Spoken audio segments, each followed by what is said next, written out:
1000 ஆண்டுகளுக்கு முன்பு மருத்துவமனையாக செயல்பட்ட ஒரு அதிசய பெருமாள் கோயிலை பற்றி தான் இந்த வீடியோவில் பார்க்க போகிறோம்.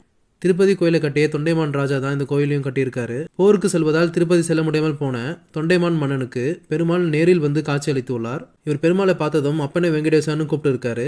இதனால் இங்குள்ள பெருமாளுக்கு அப்பனே வெங்கடேசான்னு பெயர் வந்துள்ளது. தொண்டைமான் மன்னனுக்கு பெருமாள் கொடுத்த சங்கும் சக்கரமும் இன்னும் இந்த கோயிலில் உள்ளதாக கூறப்படுகிறது. மொட்டை கோபுரமாக காட்சியளிக்கும் இந்த கோயில் காஞ்சிபுரம் செங்கல்பட்டு செல்லும் சாலையில் திருமுக்கூடல் என்ற ஊரில் அமைந்துள்ளது.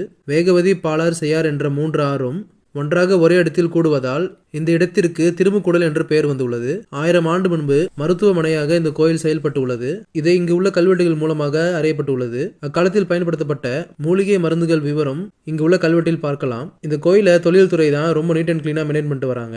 ஆடங்கரை ஓரம்ல ஆலமர விநாயகரும் பார்க்கலாம். இந்த கோயிலோட அட்ரஸை கமெண்ட்ல கொடுத்துருக்கேன். இது அற்புதமான ஆலயத்தோட முழு வரலாறையும் முழு வீடியோவா என்னோட யூடியூப் சேனல்ல போட்டிருக்கேன். வீடியோட லிங்கை கமெண்ட்லயும் என்னோட இன்ஸ்டாகிராம் பயோலையும் கொடுத்துருக்கேன். விருப்பம் உள்ளவங்க மிஸ் பண்ணாம பாருங்க. நன்றி, வணக்கம்.